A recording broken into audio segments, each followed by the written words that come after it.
예, 오늘은 강의로는 5번째고요. 주제로는 4번째, 4강입니다. 제목은 이제 광야의 시험 받으셨던 부분이고요. 마태복음 4장 1절에서 11절까지의 말씀입니다. 예수님께서 시험 받으신 거에 대해서 지금 말씀을 듣는 여러분들이 다 이제 알고 계신데, 그 부분에 대해서 조금 더 한번 더 나눠 보고, 이 부분에서 취약한 건 뭐냐면요, 지식적인 것보다 사실은 적용하는 부분에서 우리가 굉장히 약해요. 예수님이 시험 받은 걸로 끝나는 게 아니고, 이건 인간이 가지고 있는 공통의 약점이거든요. 그리고 그건 인간마다 다 가지고 있고요. 그런데 예수님은 한 번 시험을 받으셨죠. 아담은 한 번 시험을 받고 넘어졌죠. 근데 성도는 뭐예요? 죽는 날까지, 육체를 벗어난 날까지 그 시험이 지속된다는 데 문제가 있어요. 그리고 누구나 없이 그 약점을 가지고 있다는 데 문제가 있고, 그리고 여기에 나온 대표적인 것이 3가지인 것이지, 사실은 이것 말고도 우리 안에 많은 약점들이 있습니다. 근데 심각한 건 뭐냐면, 누가 알고 있어요? 이거를 하나님도 알고 계시지만 사실은 마귀도 알고 있다는 거예요. 정작 누가 잘 몰라요? 자기가 제일 잘 몰라요. 하나님은 그 깊은 것까지 다 아시죠. 우리의 오장육부와 우리의 만드신 것과 우리의 성전과 우리의 모든 걸 다 압니다. 그런데 마귀가 안다라고 할 때는 하나님처럼 아는 게 아니고, 마귀는 내 삶을 옆에서 지켜보고 옆에서 회방 놓고 하는 그 시간들을 통해서, 경험적으로 일어난 일들을 통해서 나의 행동과 말과 삶을 통해서 얘는 이런 부분이 약하구나 하고 아는 거예요, 마귀는. 그런데 정작 가장 큰 문제는 뭐냐? 우리가 자기의 연약한 것과 허물들을 많이 알수록, 정확하게 알수록 그 사람 신앙생활에 큰 유익을 얻습니다. 모르면 더 큰 문제들이 야기돼요. 자기가 나쁜 놈인데 착한 사람으로 알고 있으면 계속 더 많은 나쁜 짓을 하게 되는 거예요. 그러니까 그런데 사람들이 자기의 가장 취약한 부분들에 대해서 많이 몰라요. 은혜 중에 은혜는 뭐냐면, 주 안에서 우리가 믿음 생활을 하면서 하나씩 그 약점들을 깨달아가는 것, 그 큰 은혜입니다. 그래야 그 다음에 대처할 수 있는 방법도 생기고 대처할 수 있는 길이 생겨요. 또 하나님은 우리에게 대처할 수 있도록 그것에 대해서 연약함과 넘어지기 쉬운 그 약점들을 우리 스스로 어떻게 하면 보호할 수 있고, 어떻게 하면 벗어날 수 있고, 어떻게 하면 주의 은혜로 채워져 가고, 또 내가 그 부분을 해결하지 못해도 누군가를 통해서 채워질 수 있도록 하는 주님의 방법들이 있거든요. 그런데 정말 심각한 건 뭐냐면, 모른다는데 사실 첫 번째 심각한 게 있어요. 오히려 우리는 자기 자신보다 다른 사람의 연약함에 대해서 더 잘 봅니다. 다른 사람의 연약함에 대해서 더 잘 봐요. 우리 요 앞에 있는 변집사의 눈에 요만한 티끌이 있으면, 나는 한쪽 눈이 지금 시원찮아도 그게 어느 정도로 잘 보이냐면 들보처럼 보여.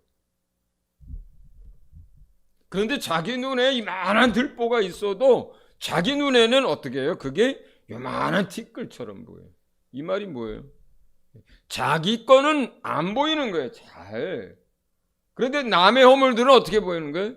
안 가르쳐줘도, 누가 이실직고 고백 안 해도 어떻게 그렇게 잘 보이는지 몰라.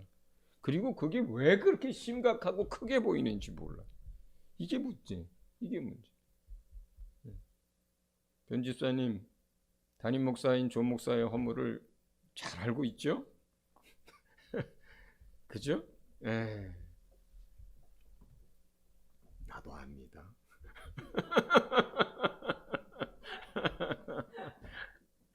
자, 그러니까 사실은 이게 우리가요, 이 예수님께서 시험을 받으셨고 예수님께서 어떻게 이겼느냐로 이 본문을 끝낸다면, 그렇다면 이 본문을 쓰고 이것을 통해서 우리에게 전달하고자 하는 성령님의 메시지를 아주 일부밖에 모르는 거예요, 사실은. 우리가 영적 싸움 그러면 저 에베소서에서 이제 끝장에서 우리의 싸움은 혈과 육의 싸움이 아니고 하늘의 권세들과 뭐뭐뭐 하면서 그게 영적 싸움이고 영적 전쟁이고 이렇게만 이해를 많이들 하잖아요. 인류의 첫 번째 영적 싸움에서 아담과 하와는 죄가 뭔지도 모르는 상태에서, 우리처럼 죄성도 없는 상태에서 첫 번째 싸움에서 아담과 하와는 실패했어요. 졌어요. 첫 번째 싸움. 그리고 예수님은 그 첫 번째 싸움에서 이기셨고, 그리고 우리는 아담의 실패로 인해서 죄성을 가진 사람이 됐어요. 그러니까 죄성이 없고 죄를 모르는 상태에서도 첫 인류의 조상인 아담과 하와는 넘어졌거든요. 예, 넘어졌어요. 그러니까 그러면 죄성을 아예 태어나면서부터 가지고 태어난 우리들은 얼마나 더 취약하겠느냐는 거예요. 죄성을 가지고 있는 우리로서는. 그렇죠? 예. 하나님을 대면해서 보았고 에덴 동산에서 함께 거닐었고, 그리고 지혜가 충만했고, 육체 연약함이 없고, 육체에 필요한 모든 것들이 에덴이라고 하는 환경 속에서 다 주어졌고, 그럼에도 불구하고 첫 인류는, 조상은 뭐예요? 넘어졌거든요. 넘어졌어요. 말씀을 잘 몰라서 원수에게 넘어졌고, 보아하니 먹음직도 하고 보암직도 하고 탐스럽기도 하고 저거 먹으면 하나님처럼 될 수도 있다 하니 넘어졌고, 자기를 사랑함으로 인해서 아내가 주는 것들을 먹어서 넘어졌고, 그렇기 때문에 우선 오늘 이 강의를 통해서는 우리가 인류가 보편적으로, 우리 모든 인류가 다 정도의 차이는 있고 우선순위의 차이는 있지만 우리 모든 인류가 가지고 있는 연약함에 대해서 여러분이 다시 한번 들으셔야 하고, 예수님이 그것을 어떻게 이겼는지에서 두 번째 들으셔야 하고, 세 번째는 우리가 이제 우리 육체의 삶을 마칠 때까지 지속될 이 영적 싸움을, 그러면 태어나면서부터 그 약점을 가지고 있는 우리가 예수 믿고 나서 어떠한 싸움을 싸우고 어떻게 이 문제를 대처해 나가야 하는지를 세 번째로 들어야 합니다. 시간 관계상 본문은 읽지 않겠습니다. 여러분들 다 아시는 내용이니까.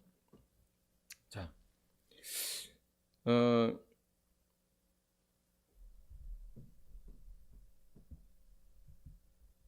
그냥 내용 중에 2번으로 들어갑니다. 시험의 종류들.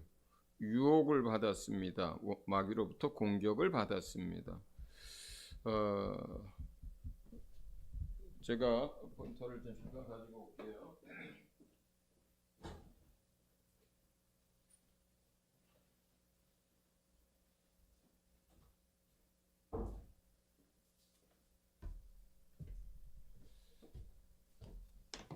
예수님이 여러분 잘 아시는 것처럼 세 가지 시험을 당했습니다. 유혹을 받았습니다. 그런데 그 세 가지 시험이 우리가 성경 다른 곳에, 적어도 두 곳에 정확하게 똑같은 이야기가 나옵니다. 한 번은 이제 하와를 마귀가 사단이 시험할 때에 같은 장면이 나오고 또 한 번은 이제 요한 일서에 인간이 가지고 있는, 그러니까 세상 사람들이 가지고 있는 최대의 연약함이 뭔지에 대해서 사도 요한이 얘기할 때 그 내용을 한 번 더 다룹니다. 자, 그렇기 때문에 지금 여기 보면 요한 이 지금 마태복음의 이 4장의 본문 말씀과 그 다음에 요한 1서 2장 16절의 말씀, 그 다음에 창세기 3장 6절의 말씀은 시험하고 우리를 공격하는 주체도 적도 동일하게 마귀 곧 사단이고, 그 다음에 모든 인간이 겪게 되고 가지고 있는 약점이라는 공통점이 있고, 아담과 하와에게 똑같이 시험했고 예수님에게 똑같이 시험했고 우리가 날마다 똑같이 시험을 당하는 일입니다. 첫 번째는 40일간 굶주린 상태에서 아무것도 드시지 못한 상태에서 이 돌을 가지고 떡으로 만들어 먹으라고 하는 시험이었어요.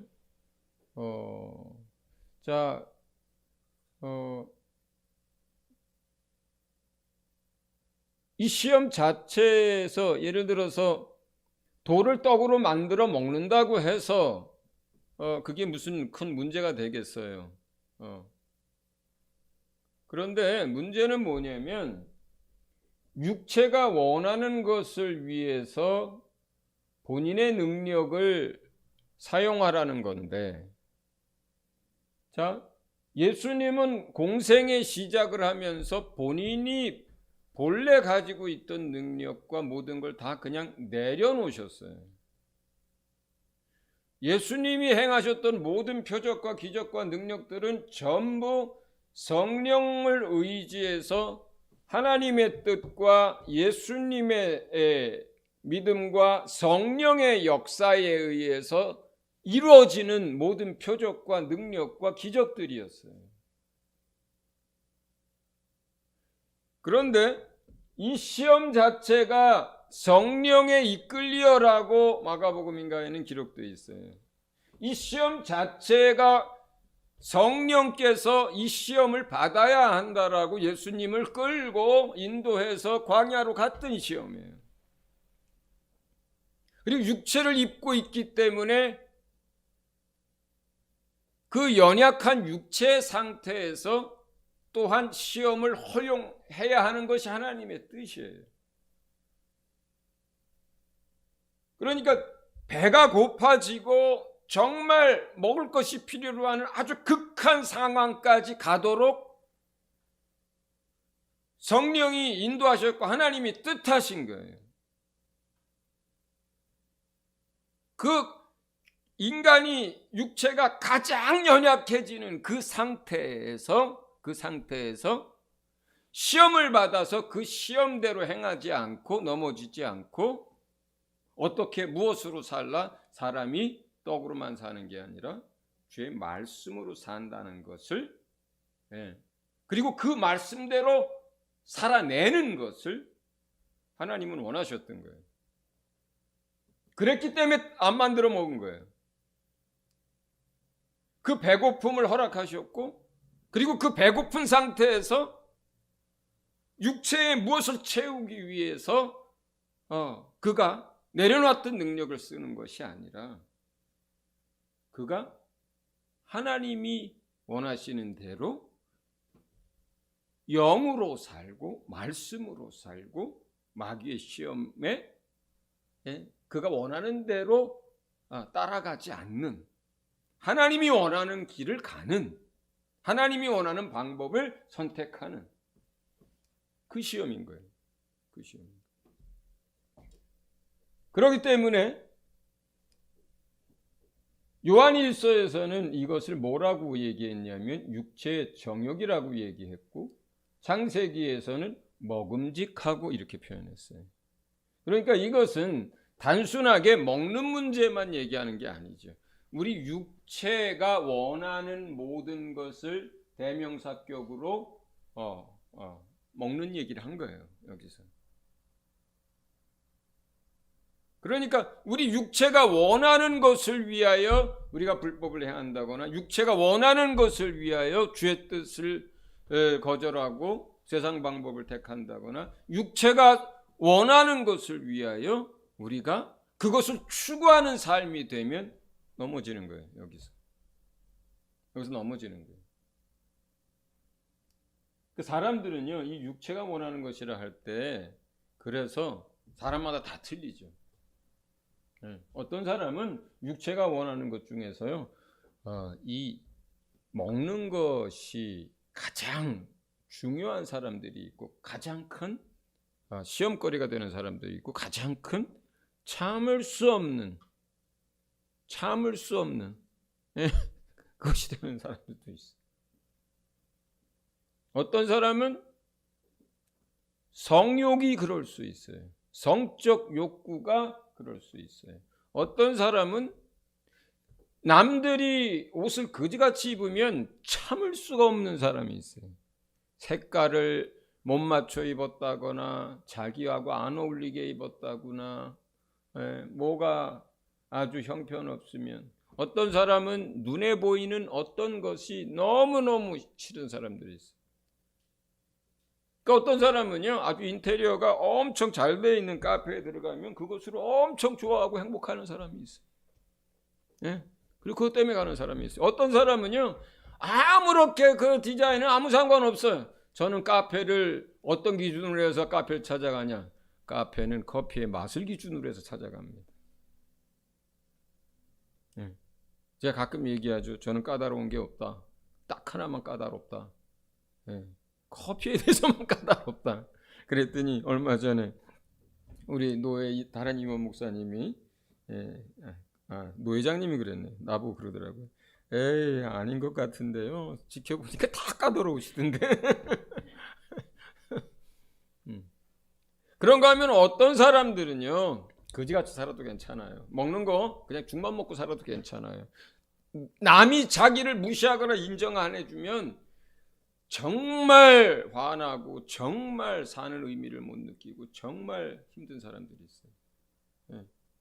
그거는 이 육체의 정욕 부분이 아니고 여기 세상의 권세, 영광, 힘에 대한 부분들이잖아요. 그죠?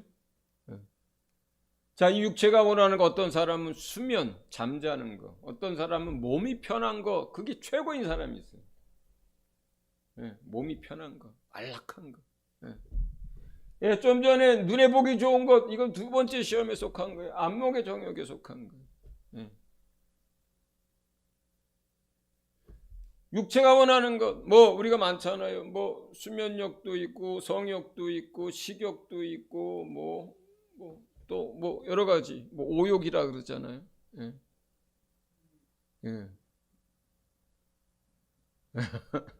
뭐라고 하는데 못 들었습니다. 아주 조그맣게 얘기해서.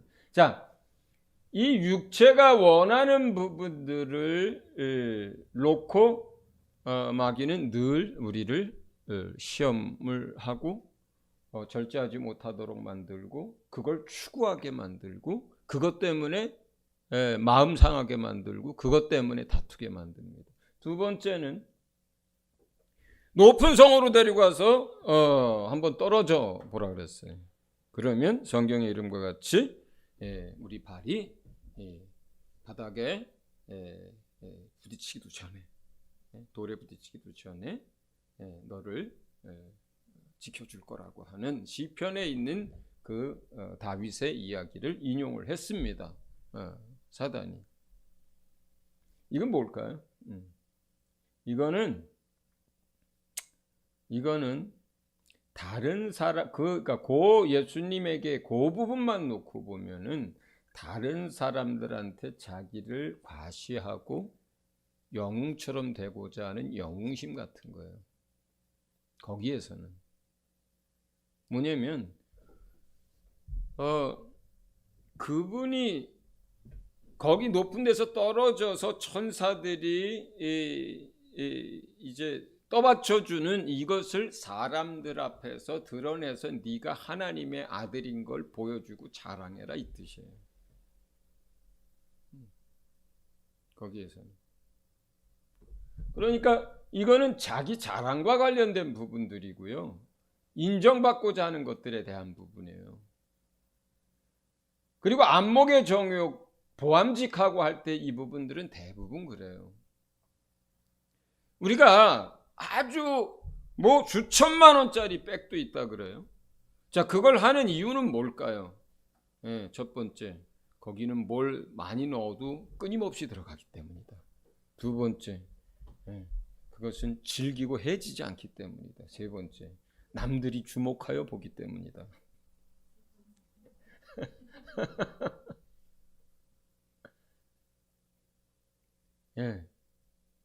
소형차 타고 가다 보면 자꾸 남들을 의식한다고 어떤 사람들이 그래. 왜 그럴까요? 작은 차.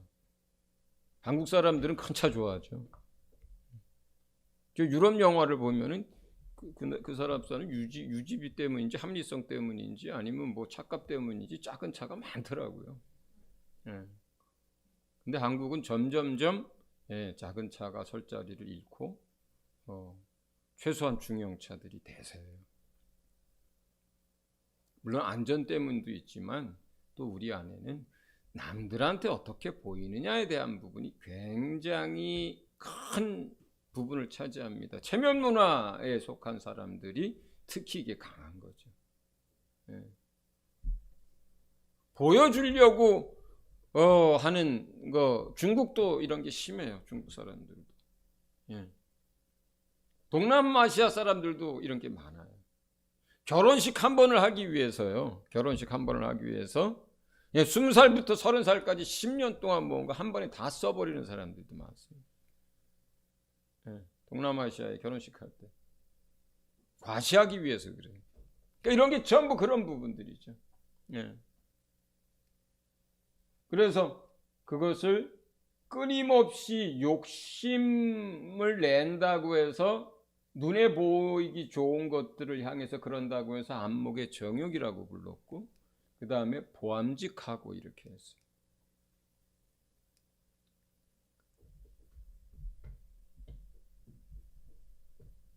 그 다음 세 번째 유혹은 세상 권력과 영광을, 세상의 모든 걸 다 주겠다고 나한테 절하라고 유혹을 합니다. 그런데 여기서 우리가 잘 아는 것처럼 거짓말하지 마, 네가 무슨 세상 권력과 권세와 영광을 다 가지고 있니? 이렇게 반박하지 않습니다. 거기서 말하는 그 세상의 영광과 권세는 누구에게 줬던 거예요? 아담에게 줬던 거예요. 하나님이. 그 아담에게 줬던 걸 아담이 범죄하게 만들어서 죄의 종 삼고 자기가 가진 거예요. 세상 영광이라 그래요. 그래서 세상 권세라 그래요. 언젠가 말씀드렸던 적이 있는데, 김포 지역구에 국회의원 선거할 때 9번을 나오신 분이 있어요. 9번. 김두모라고. 연세가 지금 90대일 거예요. 마지막으로 나온 게 한 70대 후반? 80 거의 다 돼서까지 한번 나오셨어요. 하도 젊었을 때부터 그냥 모든 걸 다 팔아서 그 국회의원 되겠다고 하다가 김포 사람들 정도 참 많지요. 7번 쨍가 나왔을 때 김포 사람들이 불쌍해서 찍어줬어요. 국회의원 한 번 했어요. 그래서 진짜로. 아마 김포에서 좀 오래 산 사람들은 그 양반 이름 다 알 거예요. 토착민들은 다 알고. 그리고 왜 대통령이나 아니면 어떤 권력을 잡았던 사람들의 말로가 그렇게 좋지 않을까요? 왜 독재하는 사람들은 나중에 그러다 총 맞을까 알면서도 또 저 뭐 아프리카나 남미나 동남아시아나 우리나라의 과거나 왜 유신 헌법까지 만들어 가지고 그렇게 왜 집착을 할까요? 저나 여러분처럼 세상 권력의 맛을 못 본 사람들은 그 맛을 모른답니다. 그 맛을 본 사람들은 정말 그게 전부인 것처럼 그렇게 대단한 거라고 합니다. 대단한 거라고 합니다. 오늘가 말씀드렸습니다. 전라도에 고향을 두신 어떤 분이 평생 대통령 욕을 하다가 그 군부 독재했던 대통령 중에 하나인데 그 대통령이 불러가지고 뭐 하면서 뭐 이렇게 악수하고 무슨 뭐 자리 하나 주는데 그냥 죽도록 일하면서 그때 이런 마음이 들더래요. 내가 죽기까지 충성하리라.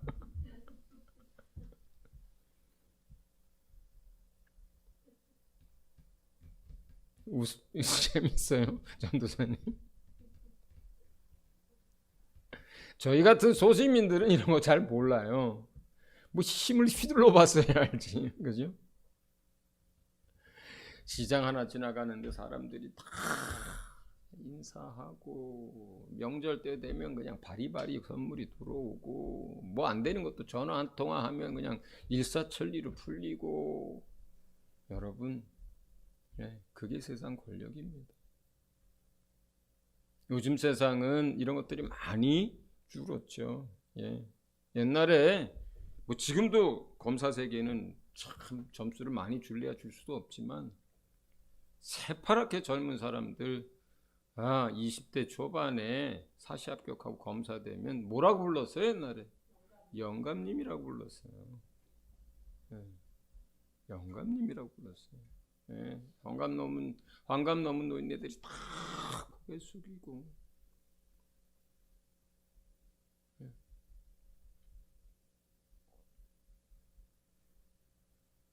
뭐 지난번에 그냥 지나가는데 귀에 들리더만요. 전도사님이 우리 집사님 한 분이 얘기하면서 안동 지역에 무슨 뭐 사학 중고등학교인지 몰라도 그 이사장쯤 되면 뭐 옛날에는 하늘에 나는 새도 떨어뜨렸다고 그랬는데 정확히 들은 건지 아닌 건지 모르지만 하다못해 교장 선생님도 또 사학재단의 이사장도 옛날에는 대단했어요. 그런데 인간에게 누구나 할 거 없이 이게 있다는 거예요. 사실은 없는 것 같죠. 스스로 작은 자로 여기는 것 같죠. 대한민국 70년 전에 북한 사람들이 내려와 가지고 여기에다가 빨간 한 장 채워주면 미친 듯이 설쳐댔어요. 그게 뭐라도 되는 것처럼 그냥 이게 인간입니다. 이게 인간이에요. 자, 그러면 예수님은 이러한 것들을 어떻게 이겨냈습니까? 우리가 잘 아는 것처럼 하나님의 말씀을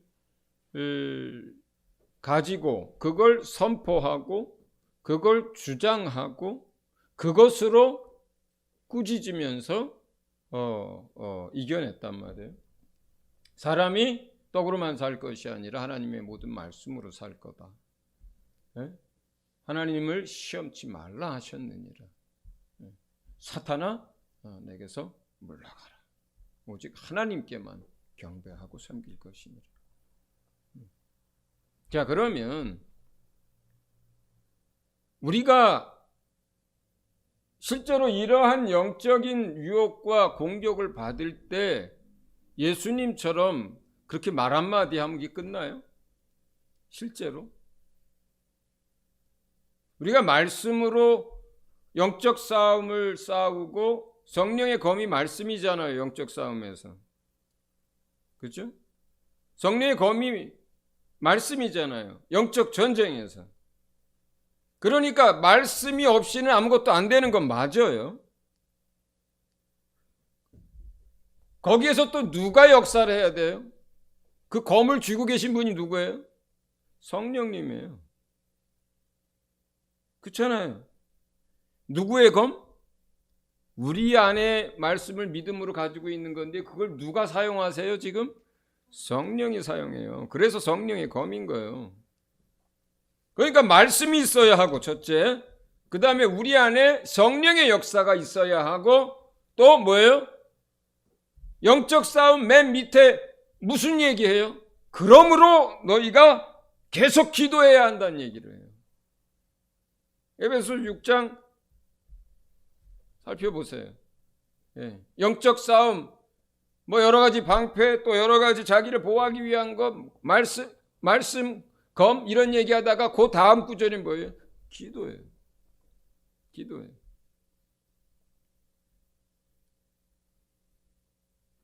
그리고 뭐예요? 이것이 삶에서 계속 이어지는 것이고 날마다 이러한 유혹들이 일어나기 때문에 어떻게 싸워야 되는 거예요? 삶으로도 싸워야 되는 거예요. 주님이 그래서 여러 차례 얘기를 해요. 예를 들어서 원수가 우리를 힘들게 하고 우리를 공격할 때 그 사람들 머리에 우리의 선한 행실로 여기 숯불을 놓으라 그래요. 그것도 영적 싸움이란 말이에요.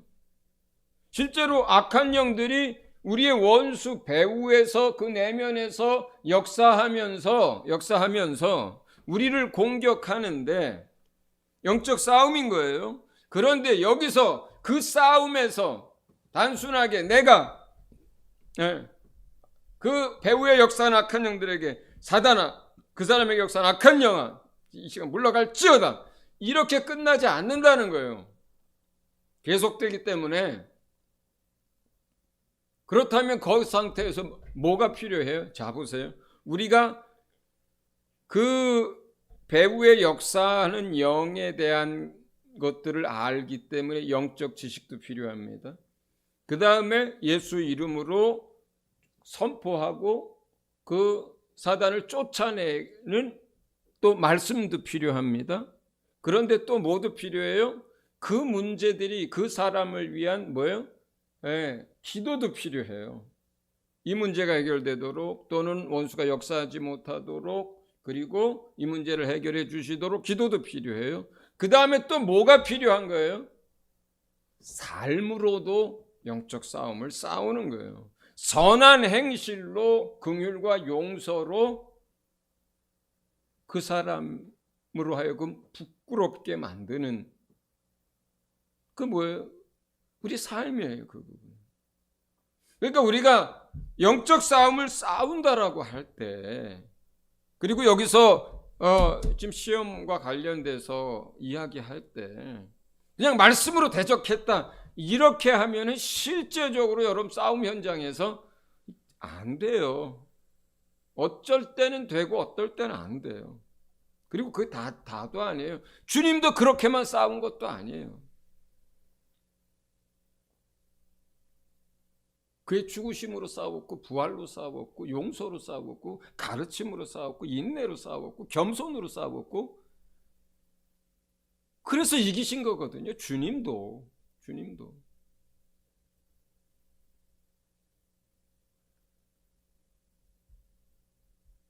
그렇기 때문에 악한 영들이 원수를 충동질시켜서 우리를 공격해 올 때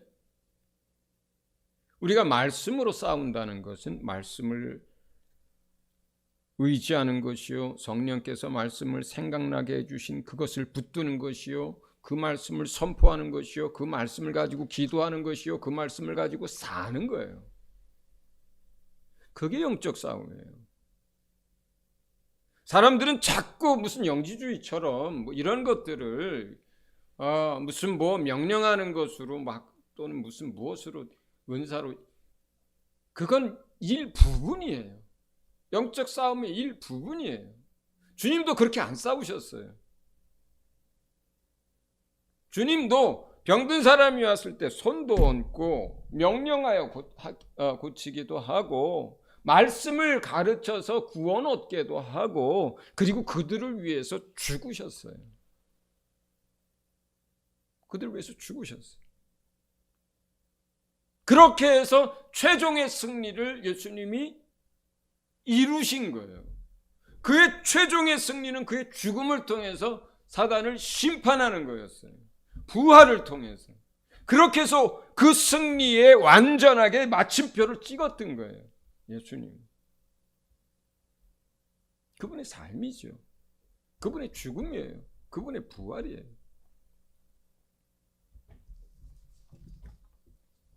자, 우리가 그렇다면은 서두에서도 말씀을 드렸습니다만 이러한 영적 싸움에서 자기 자신의 연약함과 그 취약한 부분을 알고 지혜롭게 이제 구체적으로 대처를 해 나가야 합니다. 첫 번째는 서두에서 말씀드린 것처럼 자기 자신의 연약함과 최대 단점을 알아야 한다는 거예요. 그걸 알아야 한다는 거예요.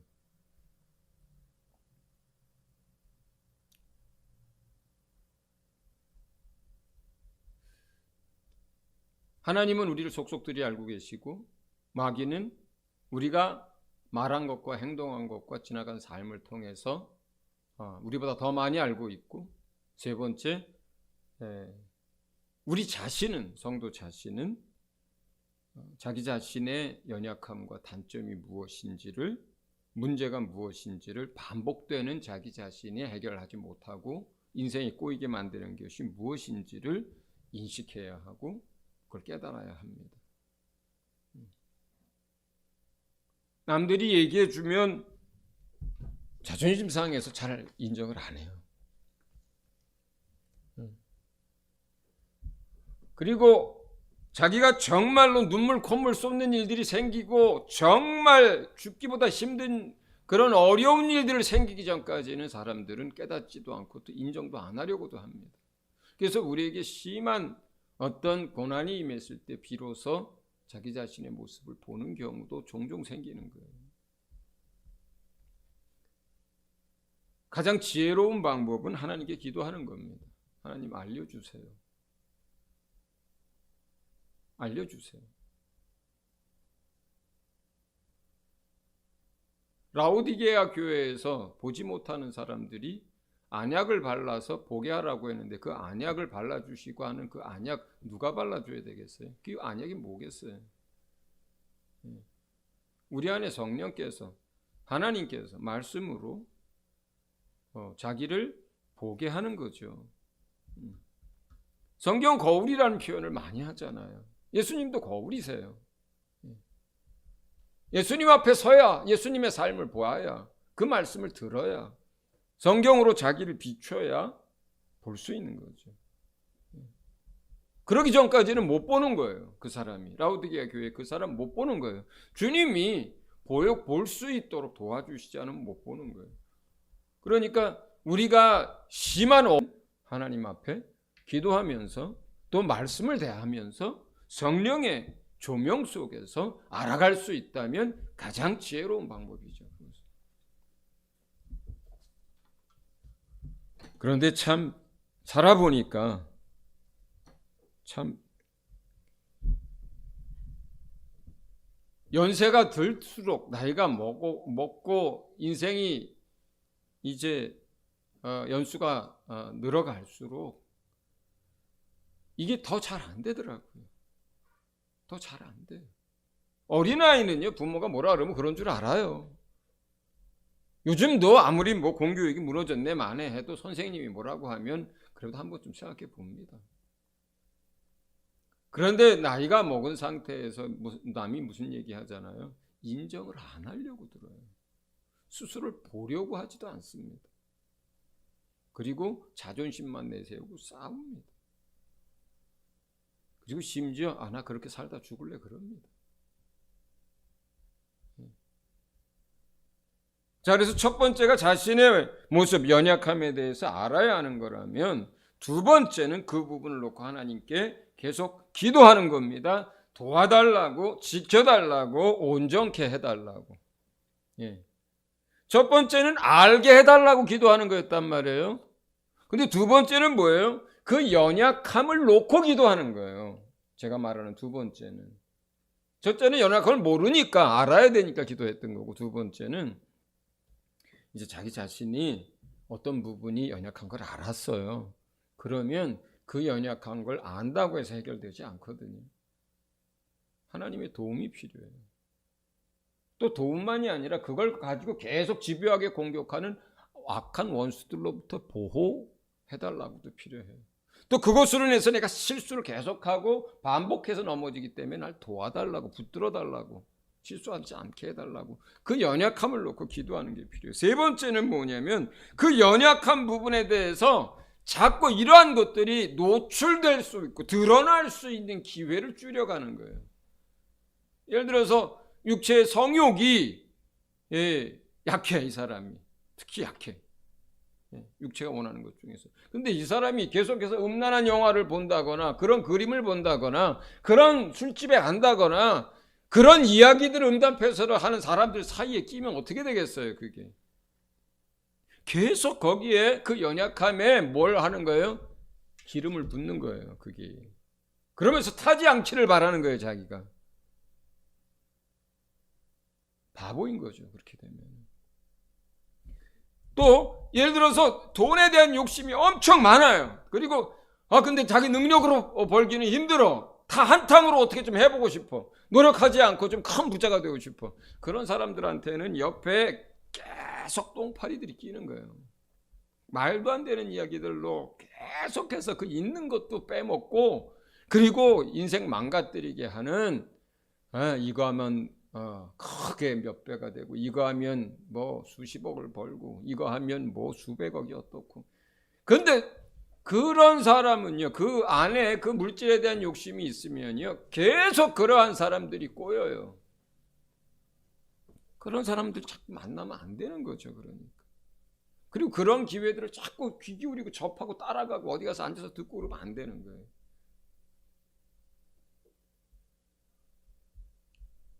어떤 사람은 그 안에 어떤 폭력성이 있는데 계속 불량한 사람들, 서클, 무슨 뭐 그런 악한 자들 계속 어울리는 거예요. 어떤 사람은 어떤 것에 대해서 뭐 노름이 됐든 게임이 됐든 중독성이 이 어떤 것들을 절제력이 약해서 어떤 거 빠지기 시작하면 정신없이 빠지는 성향이 있어. 그러면 그런 사람들과 같이 얘기하고 그 사람 자리를 같이 하면 안 되는 거죠.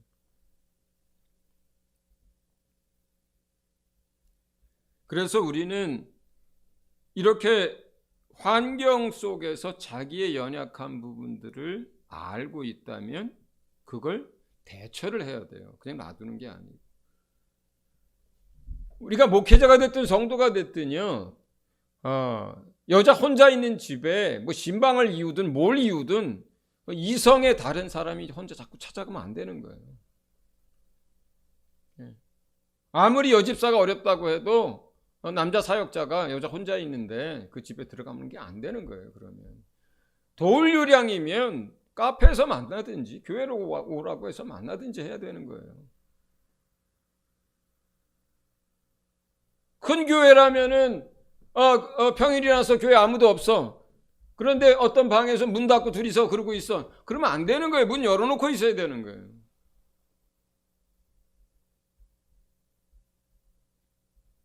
생각이 잡히지 않도록 해야 되는 거예요. 늦은 시간에 만나는 거 그렇게 하면 안 되는 거예요. 그래서 그러니까 이런 것들은 전부 다 우리가 먹는 것이든 성욕이든 다 마찬가지예요. 예. 그래서 연약한 그 부분에 자꾸 노출될 수 있는 기회를 줄여야 한다는 것이고, 마지막으로 네 번째는 다른 사람들의 도움과 채워줌을 받아야 한다는 거예요. 그 다른 사람이라고 하는 것이 가장 실질적이고 그리고 도움이 될 수 있는 공동체가 두 개 있어요. 첫 번째 가족입니다. 두 번째가 교회입니다. 교회입니다. 예, 저도 절제력이 약합니다. 배고프면 먹어야 잠을 자는 사람이고 배고프면 잠이 안 오는 사람입니다. 그런데 제 아내는 그 반대입니다. 예, 배가 고파도 자는 사람이고 저녁에 뭘 먹으면은 죽는 줄 아는 사람입니다.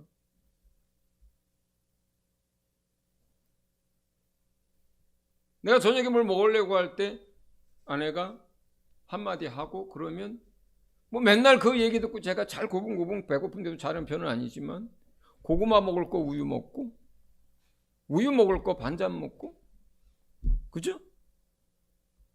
보완하는 거예요, 서로가. 가족들이. 아들이 먹는 걸 그렇게 좋아해, 밤늦게. 그리고 맨날 통닭 노래를 부르고 그래. 그러면 아버지나 어머니가 그 아이가 저녁에 덜 출출할 수 있도록, 그리고 살찌고 건강 해롭지 않도록 뭔가 대책을 세워준다든지, 그죠? 2개 먹을 거 하나 먹을 수 있도록 도와준다든지. 부부라는 게 뭐예요? 여러 가지 의미의 부부의 어떤 그런 것이 있지만 가족도 마찬가지입니다. 예. 나의 부족한 부분을 채워줄 수 있는 대상이 됩니다. 그러니까 내가 혼자서 이 부분이 연약한데 혼자 감당하는 게 아니에요. 다른 사람을 통해서 그 부분들이 보완되기도 하고 그 약한 부분들이 좀 더 원수의 공격에서 막아지기도 하는 거거든요. 그리고 교회라는 공동체가 있습니다. 여러분, 교회 공동체처럼 자기의 삶의 사생활의 것까지 뭐 얘기를 나누고 또 그걸 같이 기도하고 또 그런 걸 고백하는 공동체가 세상에 어디 있습니까? 세상에 그런 자기 연약함들을 고백하고 나누는 공동체가 없어요. 그러면 책 잡히고 약점 잡힌다고 생각해요, 세상에서는. 그러나 교회 공동체는 그렇지 않잖아요. 예. 연약함을 덮어주는 것이 교회 공동체고, 자기의 부족한 것들을 메꿔줄 수 있는 것이 교회 공동체고, 그것을 위해서 기도해 줄 수 있는 것이 공동체고, 함께 영적 싸움을 싸워줍니다. 동역자라는 게 뭐예요? 동역자는 부부라는 것과 동역자라는 게 이게 같은 의미의 멍에를 같이 지는 거예요. 동역자들은 그래서 서로의 잘하는 것뿐만 아니라 약한 것들을 서로 보완해 줍니다.